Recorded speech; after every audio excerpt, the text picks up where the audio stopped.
is special, very special.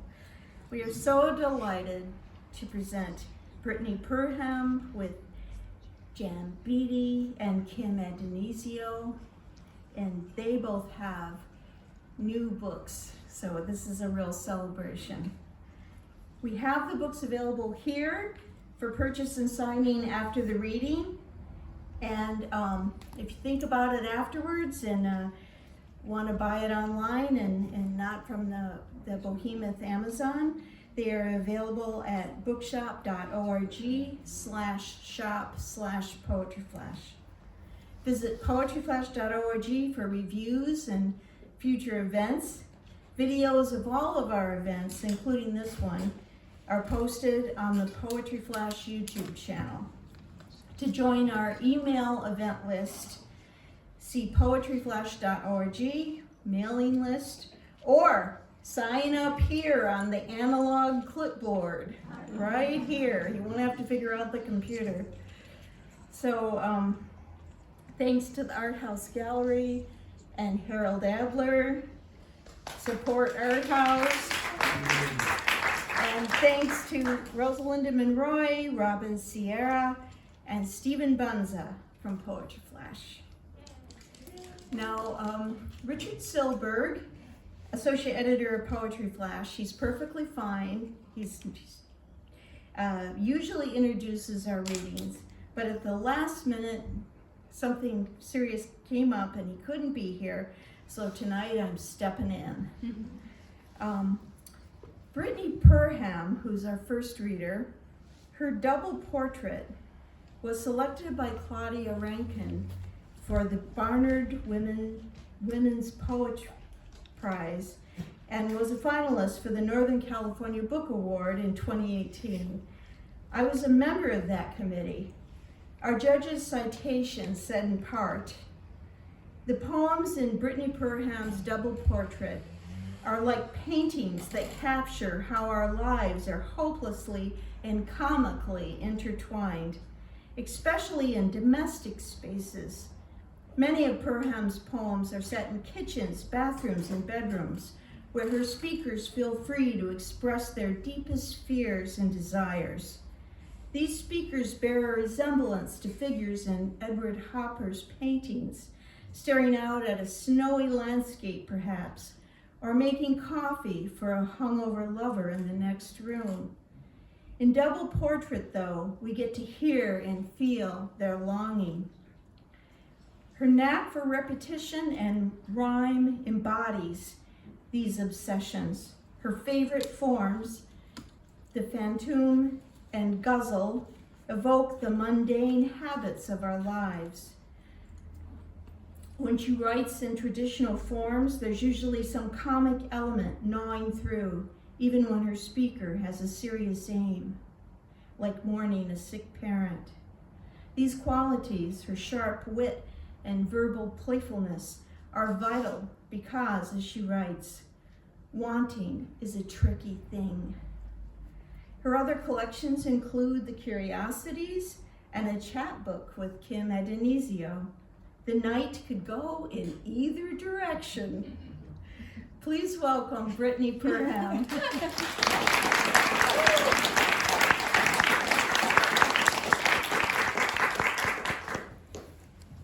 Joyce, thank you so much. Can you all hear me? Yes. Joyce, it's so great to be back with Poetry Flash. Thanks to everyone who is working with Poetry Flash now. This series and this community has been just such a big part of my experience as a writer in San Francisco, and so I'm just very grateful, and it's really lovely to be here, so thank you. And thanks to all of you for coming. It's great to see you. So, I was actually not going to read too much from this collection because many of you have heard me read from this before, but Joyce just gave such a lovely introduction that I'll just read a couple of the poems that she was talking about, just so that you can hear those. So this book is called Double Portrait, and all of the poems in the book are double portraits. So I think about the way in lyric poetry, an I is often turning toward this you, this other. It's often conceptualized as a beloved, but not always. And in this book, it's not always that way either. The eye turns toward many kinds of things. But these ones are the sort of domestic poems that Joyce was talking about. So I thought I'd just read you a couple of these. That was such a lovely introduction. Thank you. So this is Double Portrait B02. I leave my bowl in the sink till you wash it. You do it so loudly, it wakes me up nasty. You make the coffee, I drink it. I'm a little more with it. So I make the bed. I'd like to be praised. You'd like some help with the dish rack. It's molding. I'd buy a new one, but this one you say will end up in the landfill or worse, in the trash swirl that's gathering off our very own coast. Who cares? It's too late.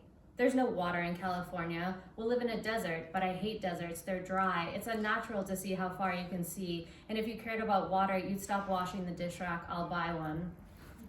I read your new book. It's great. Now I'm sulky. I got a new job, insurance. It's great. Now you're sulky. But also, you're happy. I'm happy. I'm happy. You're happy. It's payday. I buy some champagne. You cook some shellfish. I drink so much, I'm starting to think I've got the new book. You've got the new job. We're rich. We're successful. I get misty and bitchy, pick a fight about napkins. Who needs them? We've got paper towels. No need to wash them. It's classic you say the night ending this way. You say sorry all morning. I say sorry all morning. Hungover, I'm older than last night. You go to Safeway to buy chocolate ice cream, my favorite in Sundays. I eat the whole pint with sprinkles and cherries. Leave my bowl in the sink till you wash it. You do it. Okay. I'll read one more from this. This one also has a lot of repetition. Joyce was mentioning this. Double Portrait B21. And this is in 4 parts. I'll just pause between the parts. I want to kiss you now, I want to kiss you, then I want to kiss you again. I want to kiss you when your mouth is full of chocolate and when your mouth is full of wine. And though your mouth is not always mine for kissing, I want to kiss you. I want to kiss you in the morning before you've eaten one sweet bite of the apple left by the bed in the French tradition.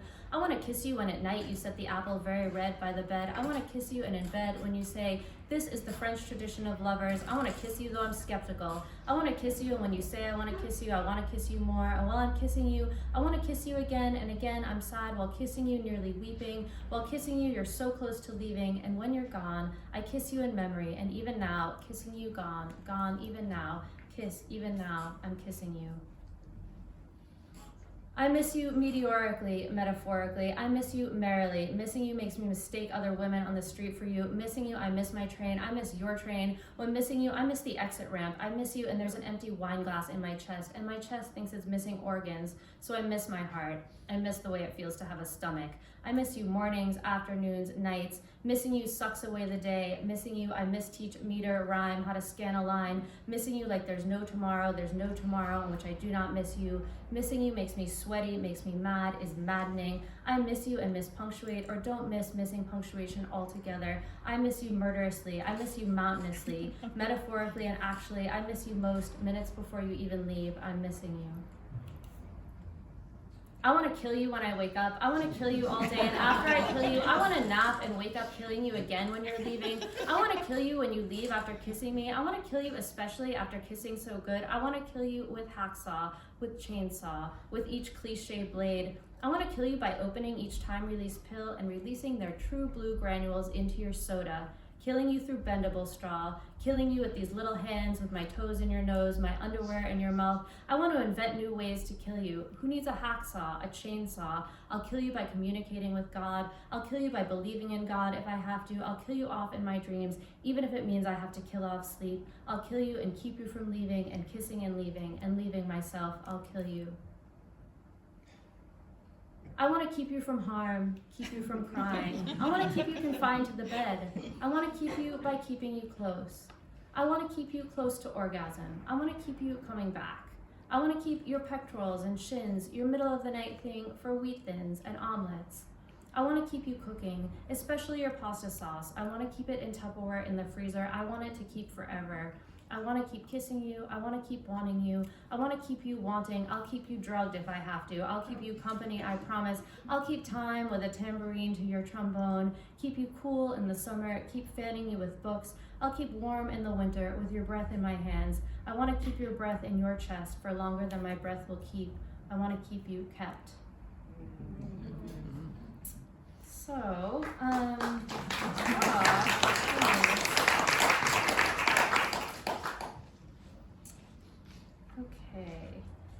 So this one was the one I was going to read from this book. This one's just a little bit longer.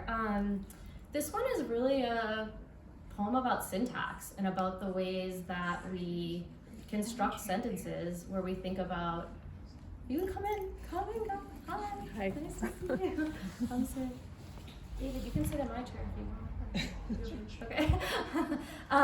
So this is a poem that's about syntax and about the way that we construct certain sentences when we think about ourselves and our identities and think about other people's identities, and the sort of dangers of that and the difficulties of that. And so this one is called Double Portrait WR99, and it looks like a Mad Lib. Do you know what a Mad Lib is? So there's like a blank space before a word, and the blank space is always before the word people in this poem. And so you can't see it, so I'm just gonna pause and you'll just hopefully hear it. But that's what the pauses are. They're that sort of blank space that you might fill in with something. People are people. Restaurants should hire people for the front of the house and people for the back of the house. Restaurants do not have a history of hiring people for the front of the house and people for the back of the house. Apple should hire people. Google should hire people. Facebook should hire people. How much do people know? How much do people know? Law firms should hire people. Salons should hire people. Universities should hire people. Law firms, salons, universities do not have a history of equally hiring people. No place has a history of equally hiring people. What if many places, most places, all places hired people? Yes, all places. In this land, people do not have jobs. What if people wanting jobs could get jobs? Yes, people. People use language. People give their children certain languages. People give their children uncertain languages too. People have received language, certain and uncertain. Certain gifts are especially risky, but what other gifts do people have? People use language to construct certain phrases. People is a risky phrase to risk constructing. To begin a sentence with the phrase, people is riskier still. People use language to construct certain phrases to begin certain grammatical sentences. People use certain adjective plus noun phrases to begin certain grammatical sentences. In this land, people may use such certain adjective plus noun phrases, and people are allowed to follow certain adjective plus noun phrases with any combination of verb, adverb, prepositional phrase, direct object, indirect object, in order to make certain grammatical sentences. This is not true for people at all times or for people at this time. This is not true for people in all lands or for people in this land. In this land, people may follow certain adjective plus noun phrases with any combination of verb, prepositional phrase, direct object, indirect object to make certain grammatical generalizations, but for people, this is a risky matter. Generalization about people is a risky matter. Generalization by people is an especially risky matter. There are consequences for people. Yes, for people. To talk about this is a risky matter. Not to talk about this is an especially risky matter. Are people aware of this? For people being aware is especially complicated. Yes, especially risky. People must consider their relationship to grammar. For people, certain grammatical constructions lead to certain sentences. People give their children certain grammatical constructions that lead to certain sentences. Certain sentences last a lifetime. People have a certain responsibility to languages, phrases, sentences, grammars, generalizations. People have a certain history with languages, phrases, sentences, grammars, generalizations, and for people, this is especially complicated. For people, responsibility is especially complicated. Yes, for people. Taking responsibility might be the most important task for people in this land at this time and all lands at all times. How do you see yourself fitting into the phrase people? How do you see me fitting into the phrase people? How do I see myself fitting into the phrase people? People fill in the phrase in certain and uncertain ways. People are doing it now. People have a responsibility. For people, filling in and following this phrase with a sentence is especially complicated. Yes, especially complicated. The sentence following will be a sentencing of children of people, a sentencing of people in all lands at all times. Yes, a long sentence we are about to begin.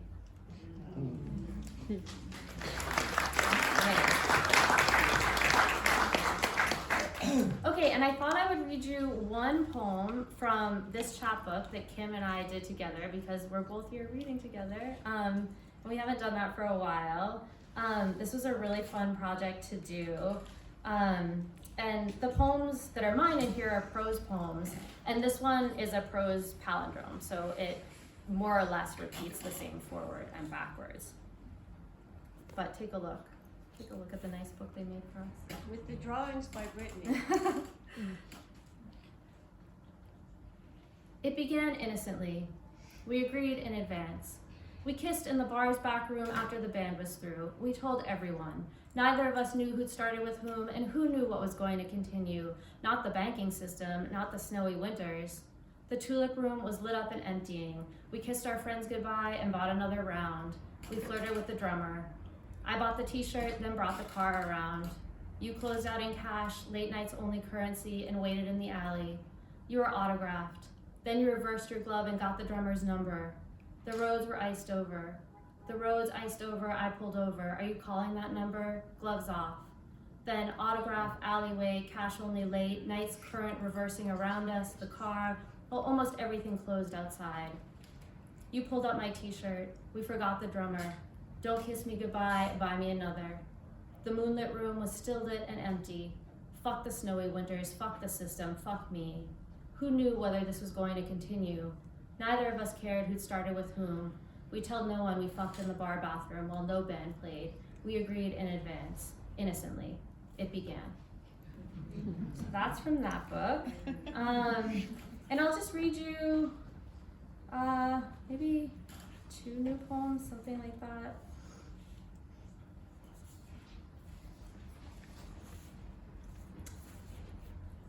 This one goes a little bit with the double portrait poems.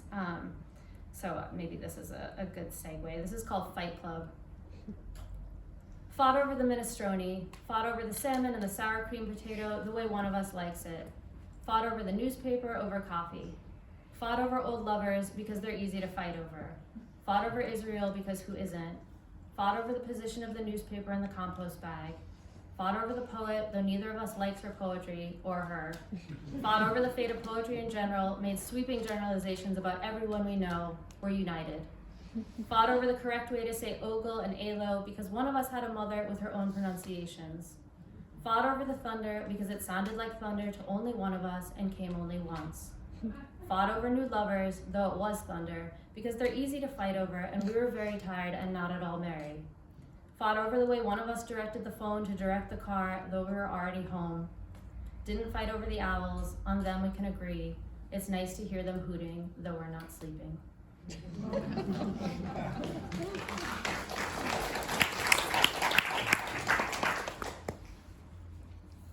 Okay, this is in another closed form, so here's some rhyme here. Poem at the end of a long friendship. We complain about our clothes, read how fat we are. Where we'll be next year, who knows? I used to know your Prozac dose. We're at the corner bar. We complain about our clothes and drink Modelo's till they close. You gave me my first guitar. Where I'll be next year, who knows? The drive is short. This weather blows, you say. We idle in your yard. We complain about our clothes. The lamp I gave your baby throws its gosling white against the car. Where you'll be next year, who knows? Do we hug? Our laughter slows. No one wants to go too far. We complain about our clothes. Where we'll be next year, who knows? And I'll just read one more. This is called Still.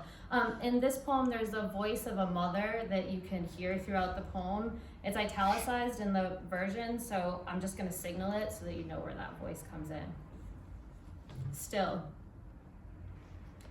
The doctor tells her what she can't eat. No grains, no nuts, no beans, no sugar. A tomato is okay, but no skins, no seeds. What's left? My mother says when she calls me. She's out of the hospital again. Think of the thing you love most. And the answer is no, even if you love vegetables.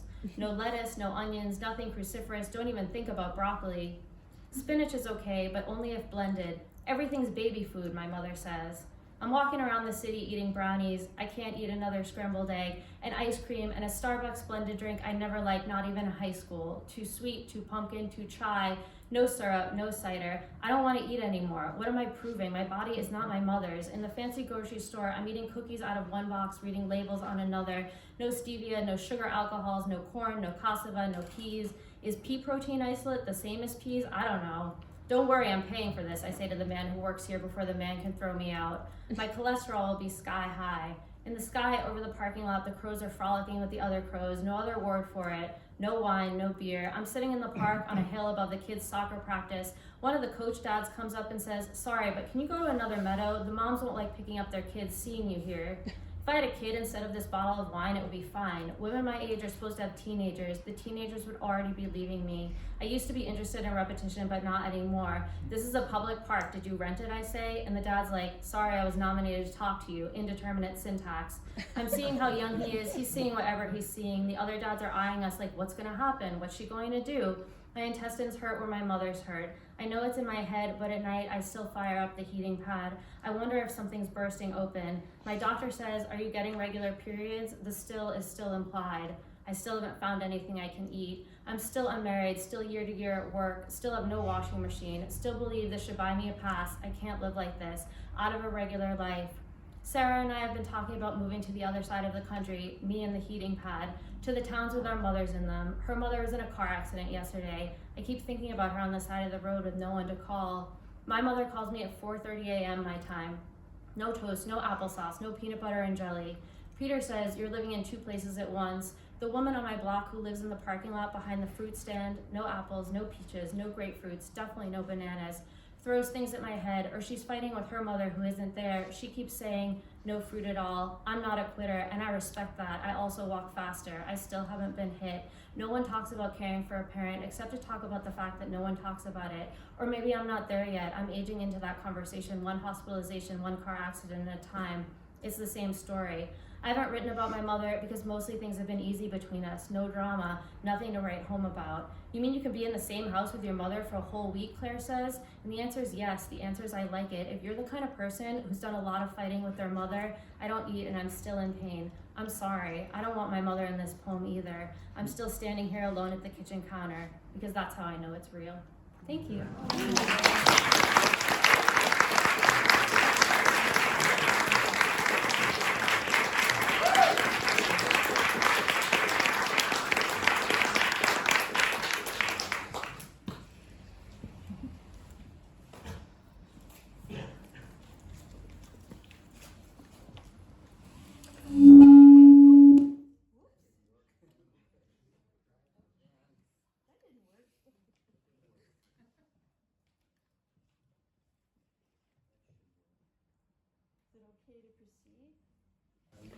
Post is clear? I just want to make sure that Yeah. We don't want anything like that to happen. you know what's happening. Listen, Hello. it works. Okay, wonderful. Okay. Okay, next we have Jan Beatty in the house. And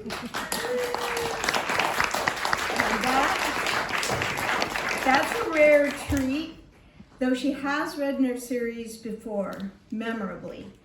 In fact, even wrote a poem about it at Moe's. And she's also been, in between times that she's been able to get to California, I always see her at AWP, and she's last AWP when I was sitting at my table, she, in the book fair, she slipped me this crystal and said, this will open the throat chakra. And how right she was. And so Her new book of poems is Dragstripping, and look how cool this is. Look at this cool cover. Sandra Cisneros says, Jan Beatty writes at full throttle, a plunge into the self without flinching. These poems are highways, the finish line smoking with the truth that drags and bitters. Stories stripped raw, brave, honest, death-defying. Beatty's poetry roars. Her previous collections include The Body Wars, Jackknife, New and Selected Poems, which won the Paterson Poetry Prize, and The Switching Yard, among others. Her memoir, American Bastard, won the Red Hen Nonfiction Prize. Jan Beatty has worked as a waitress in abortion clinics and in maximum security prisons, and is professor emerita at Carlow University, where she directed the MFA and creative writing programs and the Madwomen in the Attic writing workshops. She lives in Pittsburgh, and we are just absolutely delighted that she's here with us in Berkeley tonight. Please welcome Jan Beatty.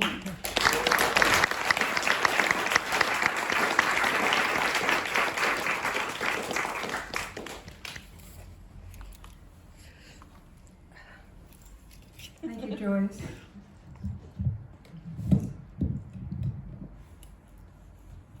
Can everybody hear me? Yes. Yeah.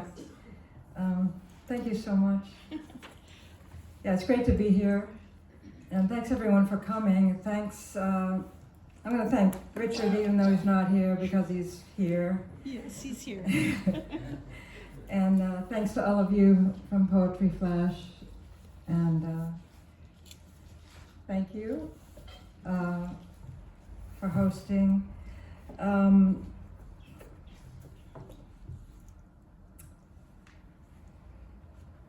Okay, I'm going to start with a Moe's poem.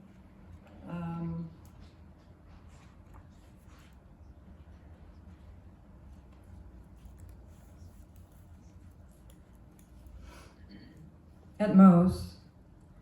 I was reading at Moe's on Telegraph, legendary Berkeley bookstore praised by the San Francisco Chronicle. India has the Taj Mahal, Berkeley has Moe's books.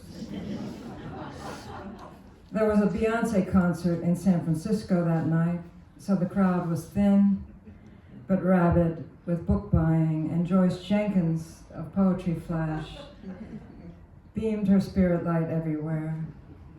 Richard Silberg said, "I saw your flame self rise up when you read." It was large and beautiful. Wow, thanks, I said. And thought of the cool history of that place, founded by anarchist Mo Moskowitz, home to People's Park and the free speech movement. Happy to read my dirty poems there. I thought of my real name, with the initials PS, not a postscript, but more a year in the asylum, a handoff, the body's cave, the more that's coming. And you can just hear Richard saying that. I remember him talking about my flame self. I'm like, oh, that sounds good, and I like that. I like having a flame self, thank you. So, you know, my initials that I talked about there, PS, I was born in an orphanage in the Hill District in Pittsburgh, and I spent the first year of my life there, and didn't learn my name until I was in my 30s. And I don't like my name, you know. I hate it. So my real name is Patrice. I mean, I cannot be a Patrice, right? No, it doesn't work. It's too femme for me, and I'm not using it. So I'm sticking with Jan, but you know, it was kind of, you know, I spent all this time trying to find my name, and then I'm like, no, I don't like it. But it was still good to find it. So here we go.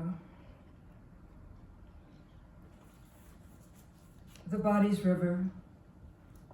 I was born for betrayal. When my mother left me in the orphanage, I invented love with strangers. And if it wasn't there, I made it be there. Until the crash, the revelation. They say blues is 3 chords and the truth, and poetry is long line lies and a deep dive into the body's costly river.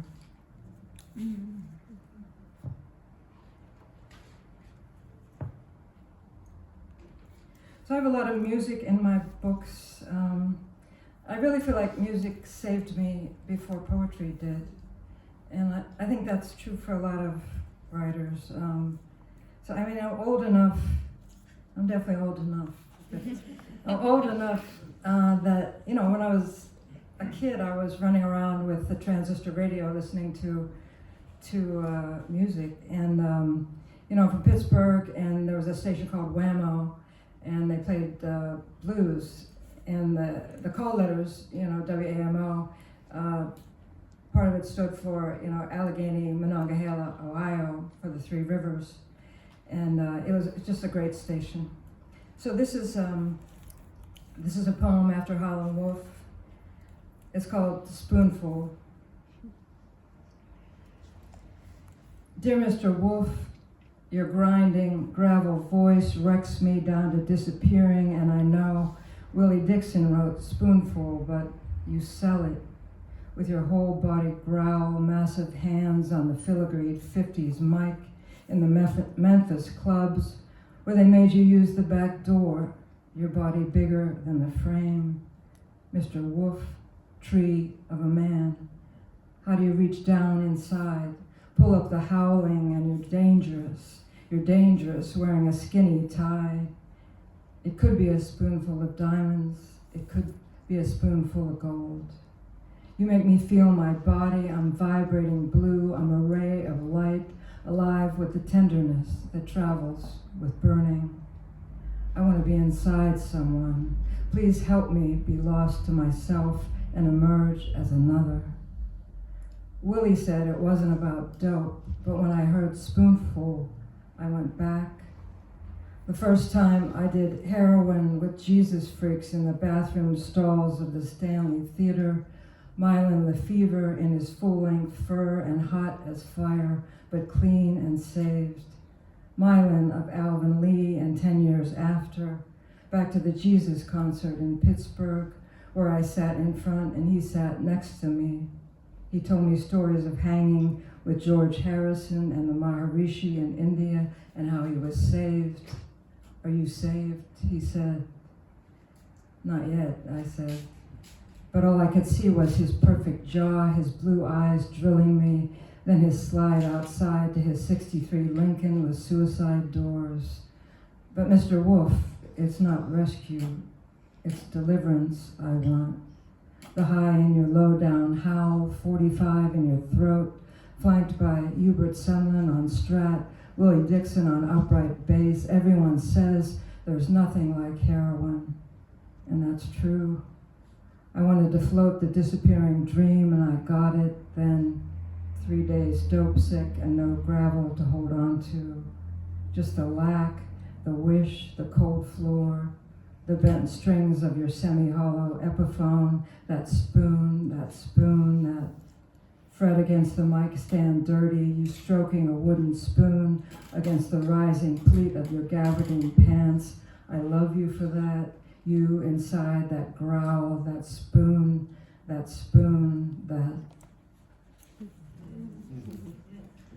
So I don't know if you're familiar with like Howlin' Wolf, when he performed that song, he had a wooden spoon that he would enact or perform masturbation during the song. With this wooden spoon. I mean, that's what he was doing. So, yeah, I thought it was about dope. I don't know, but apparently not. Okay, moving on.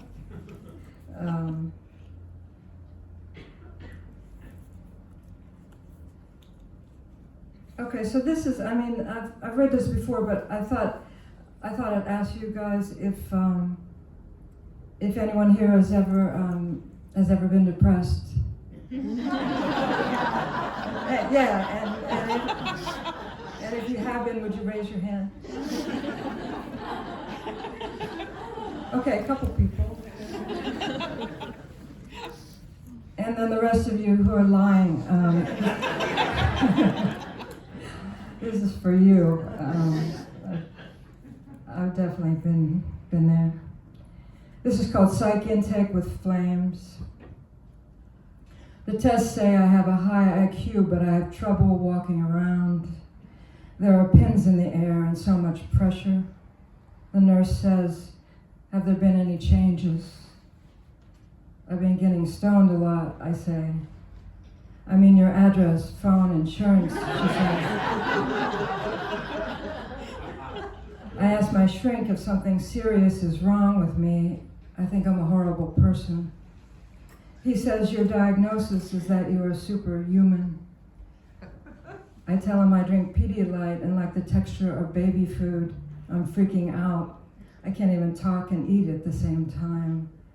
For years I've been wearing men's clothes, even though I don't like men. Eli Cattleman gentleman shirts and ropers from King's Saddlery in Wyoming. I think sometimes you just have to say, okay, even if you don't understand. Sometimes let the world of flames speak for itself. Let the radiant life shine.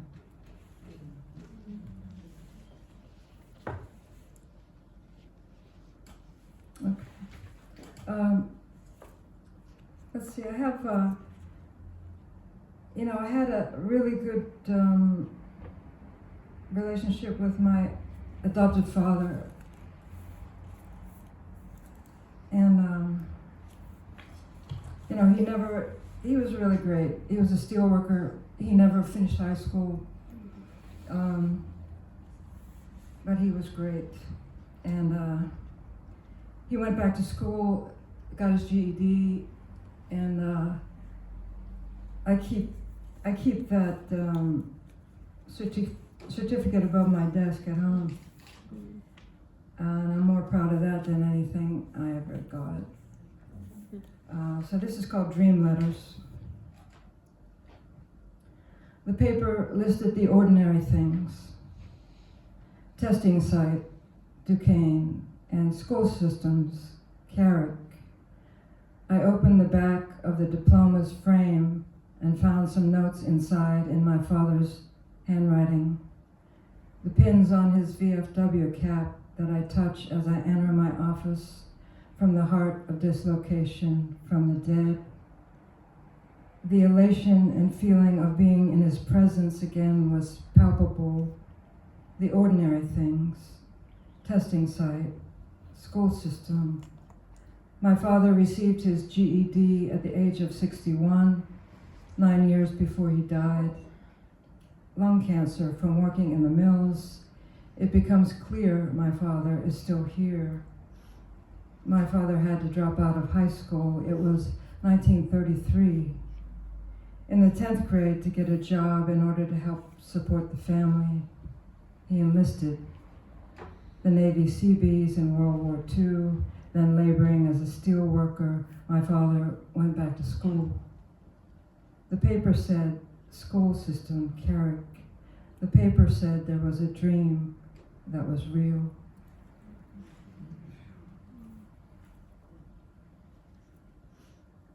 Okay, it's my last poem. I'm going to read the title poem here that was, I had a lot of trouble writing this one, and I think I just didn't know how to do it. It just took me a long time, and I needed to grow, as a writer, grow as a person. This is called Dragstripping. I met a stripper on my first visit to the Big West, sitting on a hill in Marin. I was wearing a black, red, yellow plaid shirt. She wore something more open, loose, sleeveless. Her knees to her chest, she was pulling at the brown California grass, throwing it back down. I loved looking at her plain brown hair falling over the side of her face. I was still wearing women's clothes and shoes, but I made myself a believer that day. Her thick belt, heavy boots, brown eyes, the way she looked at me until I had to look away. She was boy, and I hadn't met anyone like her yet. Look at her blue shirt. She opened me the way she tore at the grass, hard, then through it. We walked the hills in Marin. I wanted to be like her. I wanted to be her. I couldn't even say what she had, but I wanted it. Our time lasted only weeks, but her face still comes to me. I made myself a queen these days. Inside, I felt the turning diamonds of a life not lived, someone else's life, now mine. Holding the vision heavy as mud, I thought, just a push into my own bleeding heart. I could feel the brass screws of the rail's underside, a train running without me. I could feel the spikes in the crosscuts, and I came alive in the fading light and the sky full of birds, and I did, and it was fierce and wild and back to the wall scary. It was off on whenever she was there. I was a blank slate with a hard body. It was everything I wanted. Someone to kiss me nice and slow, then slam me onto the ground's body. It would be years until I knew her, knew that part of me as I searched secondhand stores for men's clothing, men's size 7 shoes, looking for the boy man in me. I don't believe in salvation, but look at her body stripping, jerking to one side, head bent, hair covers her face, breasts large and moving, her thickness, wet with boy sweat between her legs, a strip shot across a pitch black stage, flash of a woman running her show. However she wants you, she can have you. Half of a whole body stripping for you, the body divided against itself in beauty. I made myself a man watching her. The strip shot breaks apart into millions of shot back stars, cutting the night apart in her cross-cut body, hard and lovely. Some people say half isn't anything, but it will drive an ocean back to the center. She'll take your money and you'll thank her in the cage of your body, drowning in the stripping, loving the shot back body, dear ghost of everything you wanted. Jerking you into pleasure, jerking you into your own story with a strip shot of ammo to the vulva, triangle of light, triangle of her, the rapper, 3 sides of lust, the fuck field, the 4th eye. I saw the future in her body, but I didn't know my questions. All that came out of my mouth were birds. Thank you.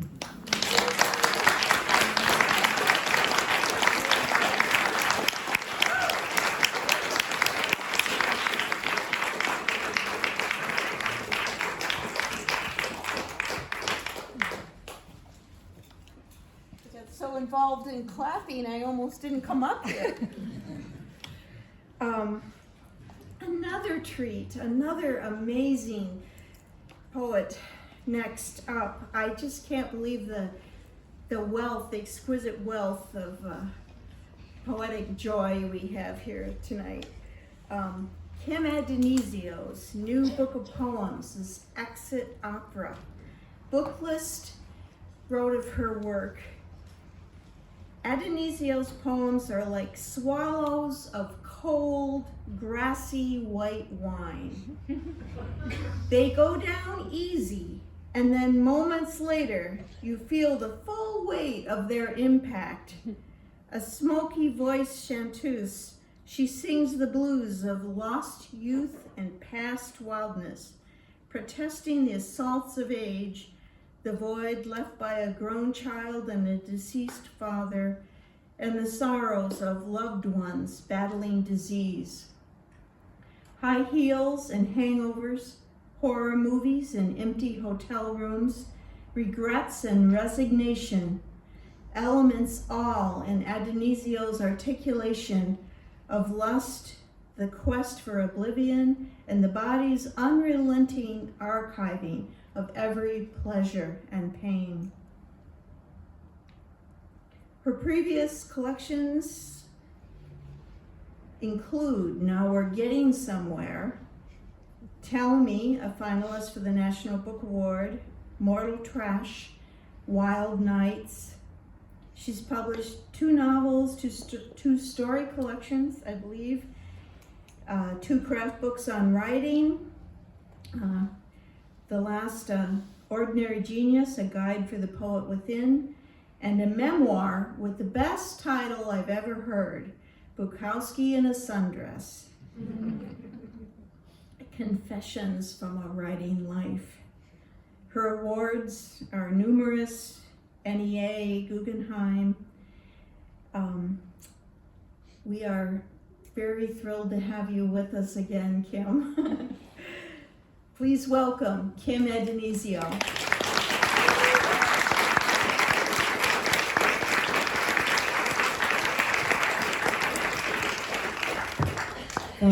Thanks, Joyce. My relationship to Joyce and Poetry Flash and the community, the poetry community in the Bay Area probably goes back to the Precambrian.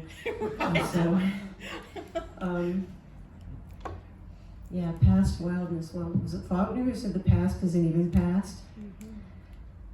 I'm going to read some from this new book, Exit Opera, and then I'm going to invite up my collaborator, Danny Caron, to do some more music for you. So I'll start with the title poem. And all you really need to know is there's a reference to Wagner's Ring Cycle, which you probably know is very, very long. You probably don't even need to know that, but I told you anyway. Exit Opera. The shield maiden waits in the wings. The opera-goers wait, shifting in their seats. Out in the forest, the ember waits in its cigarette to make its black mark on the world, not content to ravage a few rolled tobacco leaves. It wants to show it can murder more trees than the last bitter fire. In the sequoia grove, in record heat, tourists wait for a chance to stand inside an enormous burn-hollowed tree, while the bark waits the years it takes to grow over the scar. Legions of charred trees, legions of kids clambering over rocks. In the troposphere, the next giant pyrocumulonimbus cloud waits to be born from its gassy parents. Once the opera's begun, you must wait for what feels like eons for Brunhilde to deliver her aria as she throws herself on the funeral pyre and everyone goes up in flames. Once you escape a wildfire, leaving everything behind, a little void appears beneath your heart and lodges in your ribs. Again, you must wait. If you see lightning, listen for the thunder to tell you how far or near you are. When Milton went blind, he felt useless, but then he decided it was okay to stand still, to abide. Look at the trees, who are patient, who suffer us to touch them. And this is some of the questions to consider. Is it better to offer your heart to the wolf or wait for the wolf to tear it out of you? It's hard to know which is worse, the nightmare of approaching tornadoes or waking from the dream your parents were alive in. Enter the ominous music announcing the shark. It is best to disappear into one's work. Best to be ceaselessly drunk, Baudelaire suggested, mentioning other things besides wine, but most people ignored that part because who wants to be drunk on virtue? Misreadings are best. Misunderstandings are also best, but to be misunderstood is not the goal. I don't need drugs, I am drugs, Dali famously said, and drew his wife's face exploding into spheres. What do all these wildflowers mean? Just look, said a famous American painter who, drunk, drove his convertible off the road into the trees and flew headfirst into an oak. We're all afloat in the same solution. Would you like to trade some molecules with me? Better to sketch a few atoms than fire neutrons at them to create a chain reaction. The adult human body contains 7 octillion atoms and 1 picnic table. Is it time to go? Not yet, not yet. Let's meet for an aperitivo. Let's build a pineapple from all this fresh snow.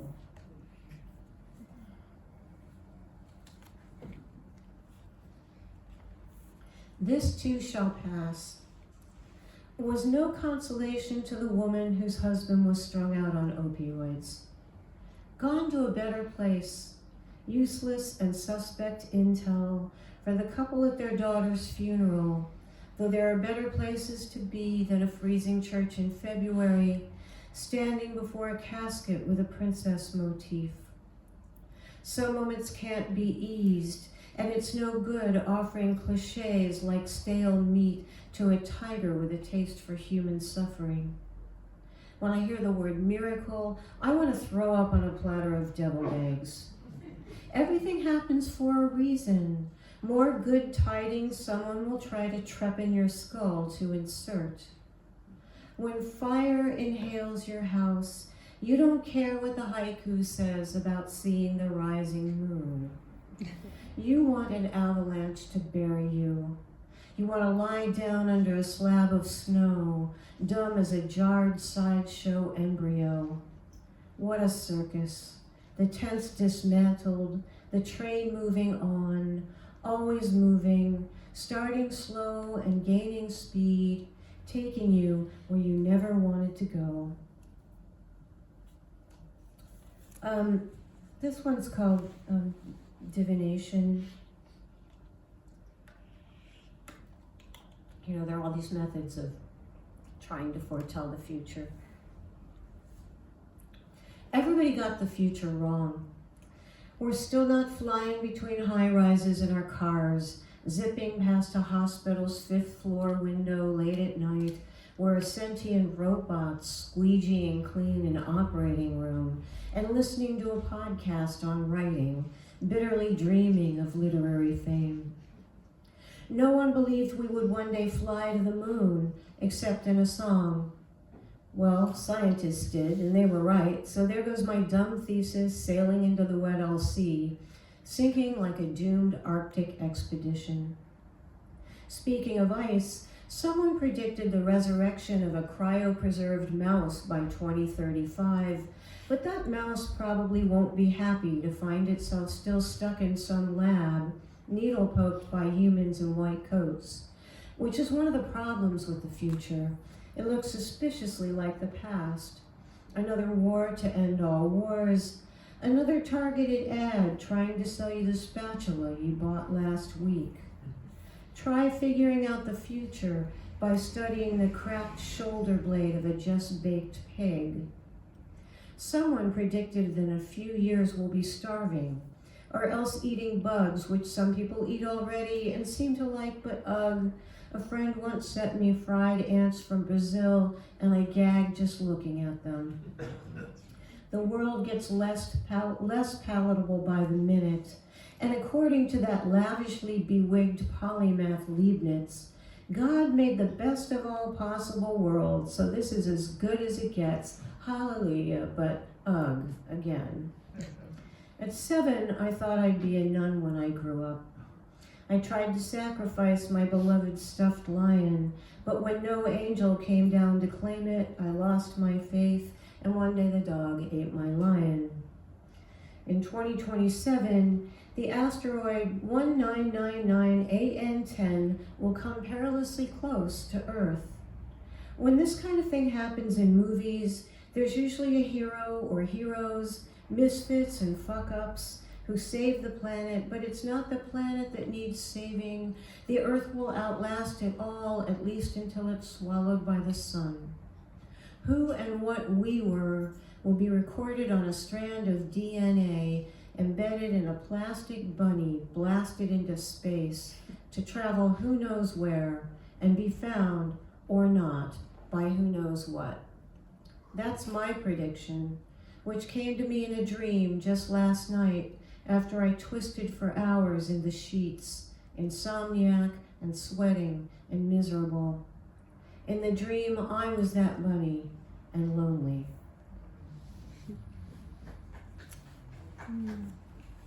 And I think actually what I'm going to do now is call up Danny to help me out. My partner, Danny Caron, who's a local professional musician. Actually, I should do a commercial for you. When's the Charles Brown tribute at the Break? Oh, December 1st. December 1st. Danny was the musical director for 10 years for Charles Brown, who was a black soul sort of blues singer and pianist from the 50s, whose career was revived later on, partly as a result of Danny and Bonnie Raitt played a big role in helping him sort of connect with audiences, and so they had a great few years before Charles died in the late 90s. And but there's going to be a tribute to Charles Brown. You might know him from, every Christmas they do like Merry Christmas Baby. A lot of people cover that. And what's the other one? The Christmas one? Please Come Home. Please Come Home for Christmas. Yeah. So anyway, there's going to be a tribute to him and his music December 1st that Danny's organized and is playing on. So check that out. The Berkeley, you Berkeleyites. We're Oakland, so we're like, yeah, we live in Oakland. So it's not. I know it's not far, but it feels different somehow. Actually, can we start with X?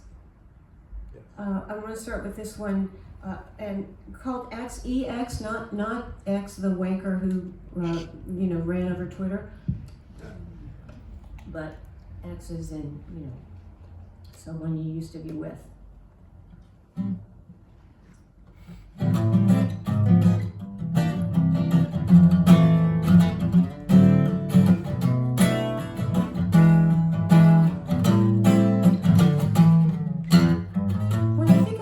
I think about the money he stole from me. I remember the mice in his couch and the dying fish in his aquarium. And also feeling like a gilded royal barge was ceremoniously moving through my blood. Well, LED snow fell theatrically in the folds of my brain. I remember thinking nothing could ruin our love, which is what everyone thinks at first. But it turns out everyone is wrong. Some things are destined to be ruined. Cheap dresses, student housing, self-esteem, romantic projections. Ice sculptures of dead jazz musicians turning to mush in the rain. Some of the fish did themselves in, leaping out past the filter and over the edge. Others just flipped over and floated up and started looking kind of shredded. Mostly I think about how little I think about him now. Like he was just some decorative saltwater display in an overpriced lobby that I sweated out or a hangover I sweated out in a single low-impact cardio weight routine. When once he was the creature who swallowed me whole in a huge, religiously significant way.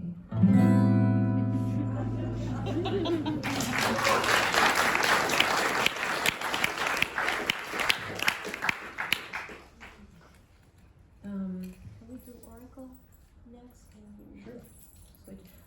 He's about to pick up an instrument called a sarash, which is a Greek instrument, or a Middle Eastern instrument anyway, that we found in Greece and bought there. And so, of course, once he had the instrument, I had to write poems, so there was an excuse for him to play the instrument. And so I ended up writing 2 poems about Greece. And this is called In the Afterlife, which is the beginning, it's the title goes into the first line. Oracle or afterlife? Afterlife.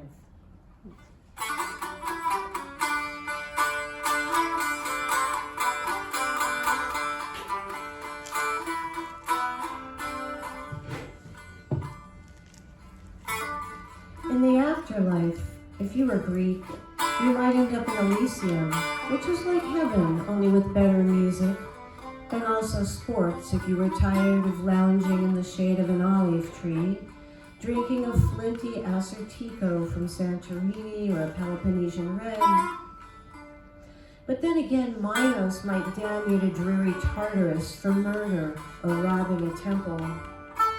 Slaughter and gold, slaughter and many bronze statues. In my religion, which is basically who the fuck knows what happens after we die, and no one can prove anything anyway, I imagine the spirits of some of those Greeks crawling into their marble likenesses to hunker down inside the folds of a stone robe, looking out with their painted eyes until the paint faded, losing their arms and noses, genitalia sheared off, their heads stolen, torsos dazzling and instructing the lyric poets.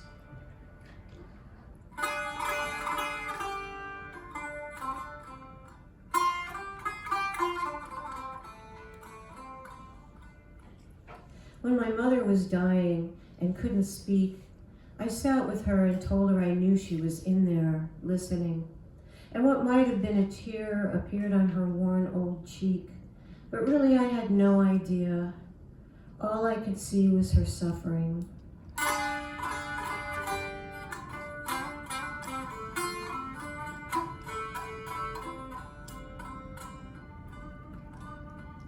In Athens, I saw bodiless pairs of feet, all that was left of whoever they were.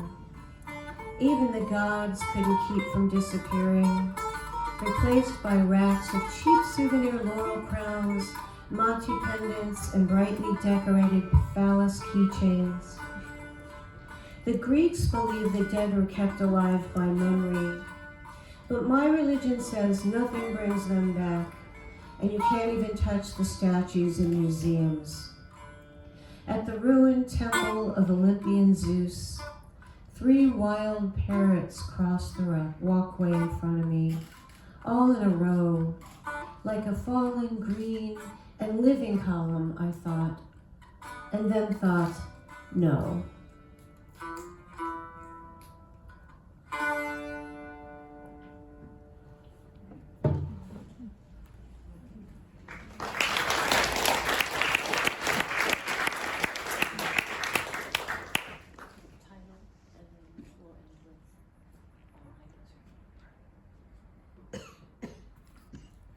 So yeah, that one's in this new book, and this one is too that I'm about to do.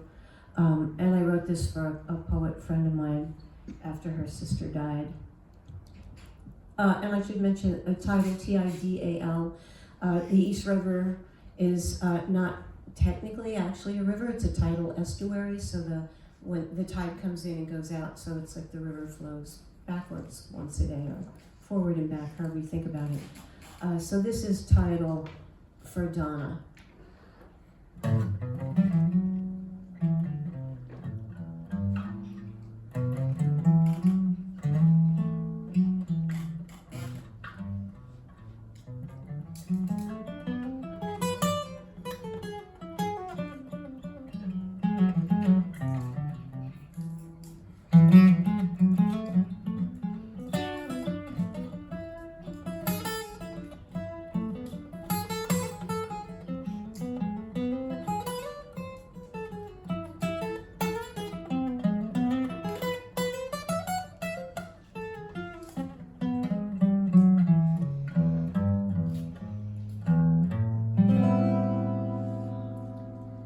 Rain comes back to the East River, never the same river, but the buildings still toss their lights on the water like flaming cocktails. The ferry groans as it docks and then turns away.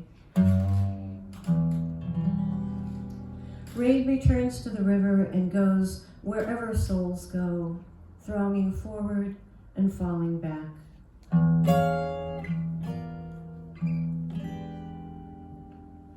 Your sister at the end, flushed with morphine, called out to the gone dog of your childhoods, "Here, girl, here. Come in from the balcony, honey. I've made you some food. Sit in this chair and force it down, and we'll hate God together and remember her."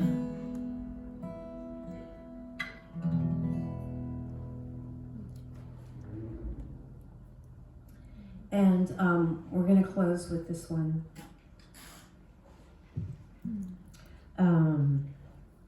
Yeah, it's nothing you really need to know about it. High desert, New Mexico.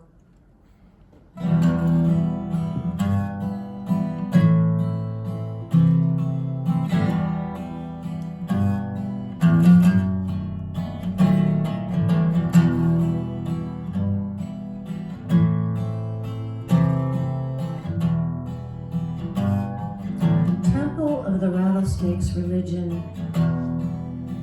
Deluge and heat surge, crash of the atoms rupture. Night blackens like a violin, and bright flower falls from the kitchens of heaven. This is where the seams begin to loosen, where you can walk for miles in any direction. Rabbit, lizard, raven, insect, drone, and almost forget the shame of being human. Smoke tree, sage, not everything is broken. Horses appear at this remote cabin to stand outside and wait for you to come with a single apple. Abandon your despair. You who enter here forsaken, the wind is saying something. Listen.